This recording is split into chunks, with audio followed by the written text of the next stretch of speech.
कहते हैं जब इंसान गुजर जाता है तो उसकी यादें सदा जिंदा रहती हैं। वो यादें किसी के किस्सों में या किताबों में छुपी रहती हैं। और दुनिया में कुछ हस्तियां वो भी हैं जिनके नाम के साथ साथ काम को भी जमाने ने भुला दिया है ना। कितनी दुख की बात। आज मैं ज्योति वो सुहाने दिन इस चैनल पर सुनाने वाली हूँ उस शख्स की कहानी जिनका नाम लेते ही फिल्मों की अच्छी खासी जानकारी रखने वाला शख्स भी बोलेगा कौन है किशोर साहू। ओह, तो तुम्हें पता चल गया है कि मैं कौन हूँ। हाँ, मैं ही हूँ लाल पंजा, डाकू, जिसके नाम से लोगों के दिल कांप उठते।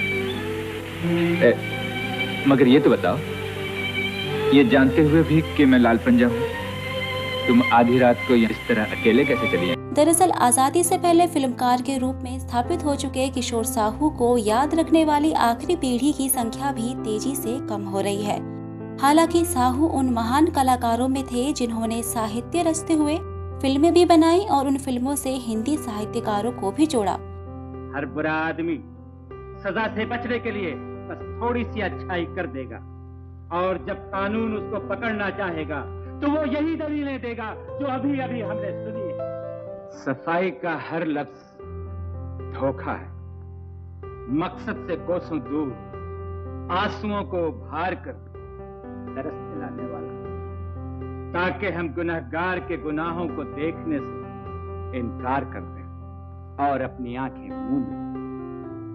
अगर हम गुनहगार को ऐसी ही निगाहों से देखने लगे योर वर्शिप, तो क्या जरूरत है कानून की, अदालतों की, पुलिस की और सरकार की।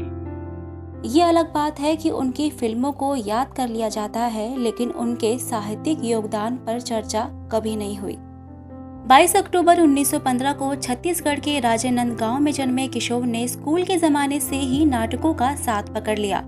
नाटकों की दुनिया में प्रवेश लेने के बाद उन्हें लगता था कि वह अभिनय करने के लिए ही पैदा हुए हैं। नागपुर के मॉरिस कॉलेज में प्रवेश लेने के बाद साहू नाटकों को इतनी गंभीरता से लेने लगे कि पढ़ाई के बेहद शौकीन साहू परीक्षा में पास होने लायक नंबर ही ला पाते थे। तब तक किशोर साहू का लेखन कार्य भी सामने आने लगा था।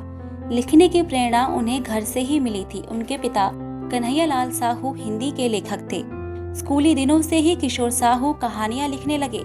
नागपुर में उन्होंने न सिर्फ नाटकों में अभिनय किया बल्कि कई नाटक भी लिखे। किशोर साहू की लेखन की प्रतिभा ने उन्हें फिल्मी दुनिया में अपनी जगह मजबूत करने में काफी मदद की। कॉलेज से निकलने के बाद उन्होंने नाटक करने का ही फैसला किया। इस बीच सुंदर और प्रभावशाली साहू को उनके दोस्तों ने राय दी कि वो मुंबई जाकर फिल्मों में अपना भाग्य आजमाएं। उन्होंने मुंबई का रुख किया। दूसरे बहुत से लोगों की तरह साहू को भी काम ढूंढने के लिए कड़ा संघर्ष करना पड़ा। संघर्ष के दौर ने ही उनकी मुलाकात अशोक कुमार से करवाई। साहित्य में रुचि और अभिनय की बारीकियों पर साहू की बेबाक बातों ने अशोक कुमार को काफी प्रभावित किया। अशोक कुमार की सिफारिश पर बॉम्बे टॉकीज के मालिक हिमांशु राय साहू से मिलने के लिए राजी हो गए और इस मुलाकात के बाद साहू की किस्मत बदल गई। हिमांशु राय ने साहू को सन 1938 में रिलीज हुई अपनी फिल्म जीवन प्रभात में हीरो का रोल दे दिया। साहू की नायिका थी हिमांशु राय की पत्नी देविका रानी। किशोर साहू की पहली ही फिल्म हिट हो गई। इस फिल्म में साहू ने एक रईस जमींदार के बेटे का रोल निभाया था।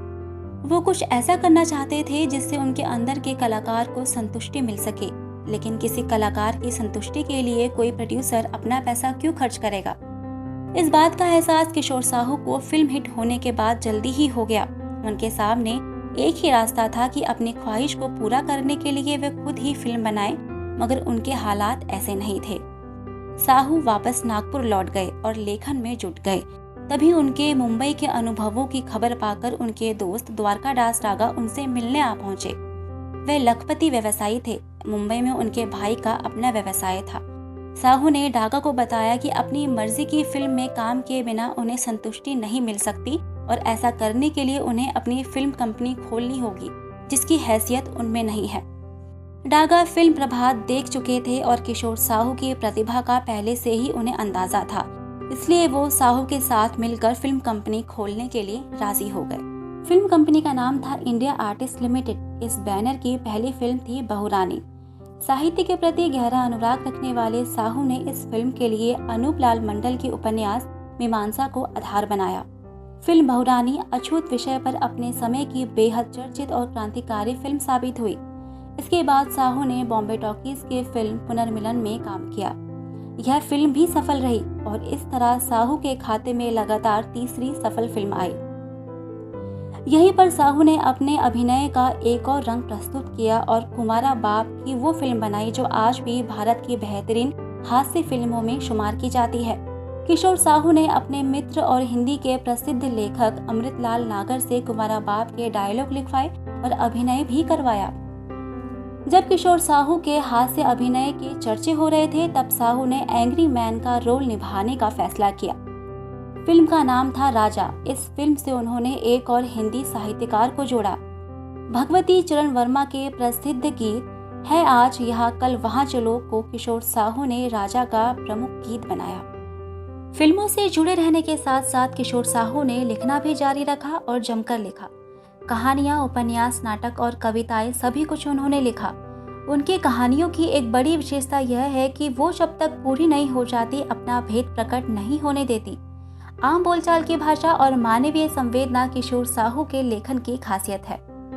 किशोर साहू ने फिल्मों में हिंदी को हमेशा महत्व दिया, लेकिन जिस छत्तीसगढ़ में वो पैदा हुए और पले बढ़े वहाँ की भाषा को भी पूरा सम्मान दिया। दिलीप कुमार और कामिनी कौशल अभिनीत नदिया के पार में पहली बार पर्दे पर मात्र छत्तीसगढ़ी बोलते सुनाई पड़े। हेलमेट, कालीघटा, साजन, सिंदूर और वीर कुणाल सहित किशोर साहू ने करीब 22 फिल्मों का निर्देशन किया। प्रथम उप प्रधानमंत्री और गृह मंत्री सरदार वल्लभ भाई पटेल ने मुंबई में वीर कुणाल को रिलीज करते हुए इसे श्रेष्ठ फिल्म घोषित किया। साथ ही साथ साहू ने अभिनय पर्दे पर भी अलग अलग शेड प्रस्तुत किए। फिल्म गाइड में उनके सशक्त अभिनय को भला कैसे भूला जा सकता है। आखिरी सालों में किशोर साहू फिल्मी दुनिया में आ रहे बदलावों को लेकर बहुत शुभ रहने लगे थे। वो उस दौर के थे जब मेहनत, ईमानदारी और उसूल बड़ी चीज हुआ करते थे, लेकिन 70 के दशक में हालात तेजी से बदलने लगे। किशोर साहू ने अपनी बेटी नयना को लेकर भी फिल्म हरे कांच की चूड़ियां बनाई जो कि सन 1968 में रिलीज हुई, लेकिन तब तक उनके समय के फिल्मकार की छवि बिखरती जा रही थी। 1980 में किशोर साहू एक भव्य फिल्म की योजना पर काम कर रहे थे, लेकिन 22 अगस्त 1980 में इस महान हस्ती ने दुनिया से अलविदा ले लिया।